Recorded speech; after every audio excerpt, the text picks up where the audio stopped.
बहू, हम तुम्हारे साथ नहीं बल्कि तुम हमारे साथ रहती हो। संध्या आरती का समय हो चुका था। शकुंतला जी और उनके पति शंभुनाथ जी ने घर में दिया बत्ती की और फिर संध्या आरती के लिए मंदिर चले गए, जो कि घर के पास ही था। पर जाने से पहले घर की बहू ममता को आवाज़ लगा गए कि हम मंदिर जाकर आ रहे हैं। लेकिन ममता अपने कमरे से निकलकर बाहर ही नहीं आई। वो अक्सर ही ऐसा करती थी। इसलिए शकुंतला जी और शंभुनाथ जी ने दरवाज़ा बंद किया और अपने 2 साल के पोते आशीष को लेकर दोनों वहाँ से रवाना हो गए। जब तक दोनों लौटकर वापस आए, तब तक बेटा संस्कार भी घर पर आ चुका था। उसे देखते ही शंभुनाथ जी की खुशी खुशी प्रसाद लेकर उसकी तरफ बढ़े। अरे बेटा, तू आ गया, ले प्रसाद खा। आज तो मंदिर में बहुत सी सुंदर झांकी सजी थी। आशीष तो देखते ही खुश हो गया। तू और बहू भी जाकर देखा? लेकिन संस्कार ने प्रसाद ना लेकर चिल्लाना शुरू कर दिया। पापा, कब तक चलेगा ये सब? आप लोगों को घर की शांति रास नहीं आती ना? अब मैं ऑफिस में काम करूं या फिर आप लोगों के घर के मैटर सॉल्व करता फिरूं? उसकी बात सुनकर जैसे शंभुनाथ जी को जोरदार झटका लगा हो। वो चुपचाप जड़त वहीं खड़े रह गए। तब शकुंतला जी बोली, अरे बात क्या हुई है वो तो बता, क्यों चिल्ला रहा है? अच्छा, नाटक तो आप ऐसे कर रही हैं जैसे आपको कुछ पता ही नहीं है। कब तक मैं आप लोगों का बोझ अपने सिर पर ढोती रहूंगी? नौकरानी बनाकर रख दिया है मुझे। आप लोग अलग क्यों नहीं हो जाती? कम से कम हम तो आज़ादी से ज़िंदगी जिए। खुद की ज़िंदगी तो जी ही लिया, अब शांति से हमें तो रहने दो। संस्कार के बोलने के पहले ही ममता बीच में बोल पड़ी। उसकी बात सुनकर शकुंतला जी हैरानी से पूछने लगी, बेटा मुझे तो अभी भी समझ में नहीं आ रहा है कि तू किस बात से नाराज़ है, और हमने ऐसी कौन सी टोका टोकी की है तुझ पर जिसे तेरी आज़ादी में खलल पड़ गया? शकुंतला जी ने कहा तो ममता ने संस्कार की तरफ पलट कर कहा, देख लो अपनी माँ के नाटक। आपको तो यही लगता है कि ये मुझ पर टोका टाकी नहीं करती हैं। अरे सुबह सिर्फ इतनी सी बात थी कि मैं दाल चावल बना रही थी।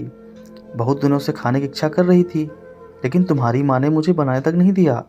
अब बताओ, क्या मैं अपनी मर्जी से दाल चावल बनाकर नहीं खा सकती? यही औकात है मेरी इस घर में? कहती कहती ममता आंखों में आंसू भर लाई, जिसे देखकर संस्कार और भड़क गया। माँ, बहू को बेटी नहीं समझती हो तो बहू तो समझो, आखिर वो भी इंसान है। अरे एक दाल चावल की क्या औकात जो आपने इतनी सी बात पर इसका दिल दुखा दिया।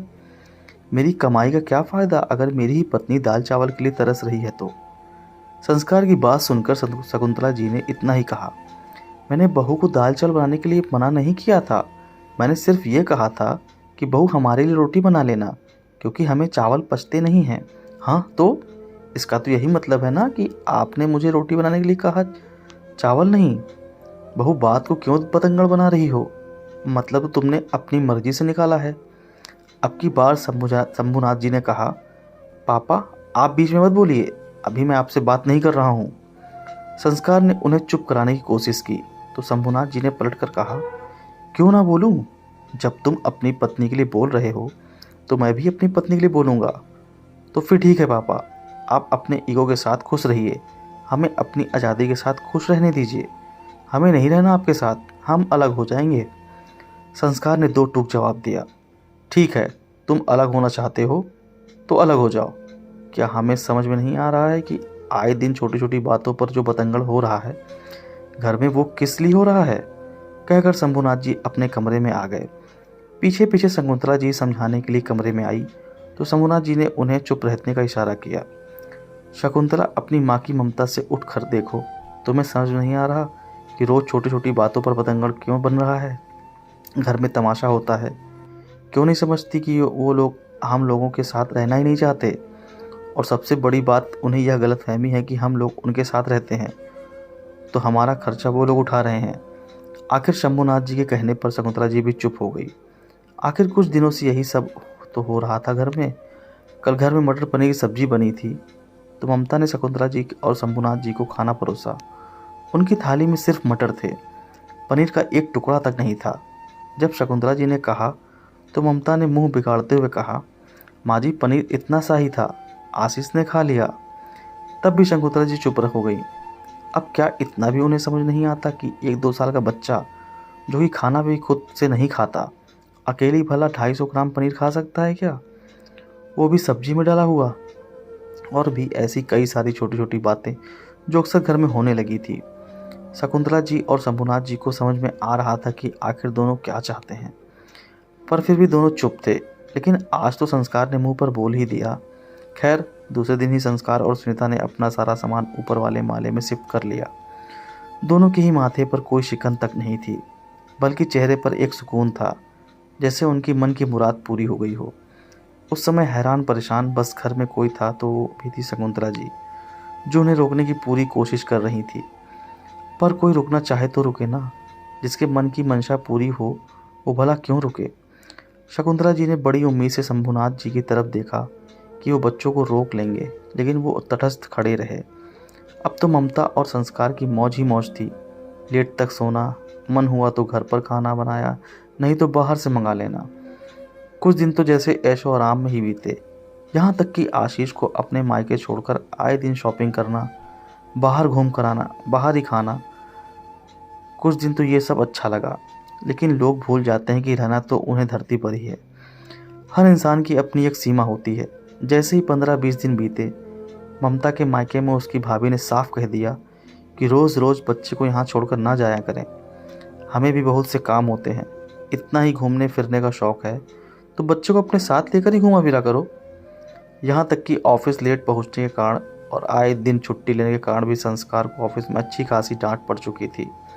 अब जाकर आटे दाल का भाव पता चल रहा था। कभी सिलेंडर तो कभी बिजली का बिल, कभी सब्जियां तो कभी घर का राशन, छोटे बच्चे के साथ आए दिन खर्चे। दिन में ही दोनों को तारे नज़र आने लगे थे। आए दिन दोनों में चिक चिक शुरू हो गई। पहले तो शंभुनाथ जी का घर का अधिकतर खर्चा उठा लेते थे, तो अपने पास होती सेविंग को देखकर दोनों को लगता कि हम सब खर्चा उठा सकते हैं। लेकिन अब असलियत पता चल रही थी।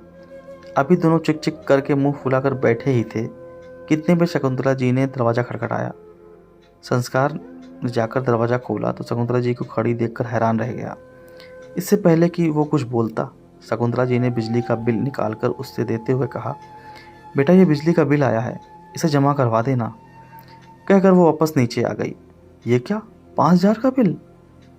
5,000 का नाम सुनते ही ममता भी खड़ी हो गई।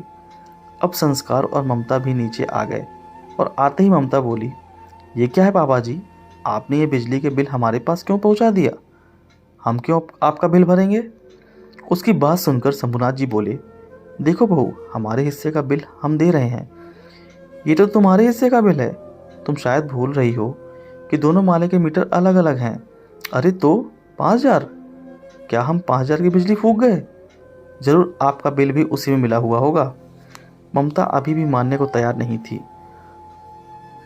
जी मुस्कुराकर बोले, बहू ये जो तुम रात भर टीवी देखती रहो, पंखे कूलर चालू करके छोड़ जाती हो, तो बिजली का बिल इतना आएगा ही ना।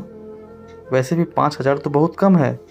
कई बार तो 8,000 10,000 का बिल आता था जो मैं भरता था। अब तो ममता की आवाज़ तक नहीं निकल रही थी। ऐसे कैसे घर चलेगा भला? अचानक संस्कार ने सिर पर हाथ रखते हुए कहा, बेटा तुम्हें लगता है ना कि घर के बड़े बुजुर्ग बहुत टोका टाकी करते हैं। असल में वो लोग होते हैं तो तुम कई चीज़ों से बच जाते थे। कई चीज़ों के खर्चे तो हम ही करते थे, पर तुम्हें लगता था कि तुम हमें संभाल रहे हो, हमारी जिम्मेदारी उठा रहे हो। पर बहू तुम ये भूल गई कि तुम हमारे साथ रहती थी, हम तुम्हारे साथ नहीं। माँ जी मुझे माफ़ कर दो, मुझे सब समझ में आ गया। मायके वालों से रिश्ते बिगड़ से सो अलग, यहाँ खुद की गृहस्थी भी नहीं संभाल पाई। ममता ने माफ़ी मांगते हुए कहा तो संस्कार बोला, माँ क्या हम दोबारा साथ नहीं रह सकते? नहीं बेटा, तुम अपनी आज़ादी के साथ रहो, हमें अपने हिसाब से रहने दो। अब की बार शंभुनाथ जी ने कहा, पर पापा गलती तो बच्चों से ही होती है, माफ़ कर दो। संस्कार ने हाथ जोड़ते हुए कहा, देख बेटा, तू मेरा बेटा है इसलिए तुझे माफ़ भी कर दिया, लेकिन रही बात साथ रहने की तो अब नहीं। एक बार बर्दाश्त कर चुके, पर अब बर्दाश्त नहीं होगा। और वैसे भी तुम्हें गृहस्थी संभालनी आनी ही चाहिए। हम लोगों की छाँव में तुम ये सब नहीं सीख पाए। एक ही मकान में तो है, माले अलग अलग हुए तो क्या हुआ? भविष्य का मुझे पता नहीं, लेकिन अभी फ़िलहाल तो दोबारा एक साथ नहीं। आखिर शंभुनाथ जी के कहने पर संस्कार उनकी बात को समझ गया और चुपचाप उनके पैर छूकर ऊपर वाले माले पर चला गया। अब कम से कम एक ही बिल्डिंग में अलग अलग माले पर रहने के बावजूद वो लोग एक तो थे। दोस्तों उम्मीद करता हूँ ये पारिवारिक भावुक कहानी आपको पसंद आई होगी। अगर पसंद आई वीडियो को लाइक करें, शेयर करें और चैनल पर नए हो तो चैनल सब्सक्राइब करना ना भूलें। धन्यवाद।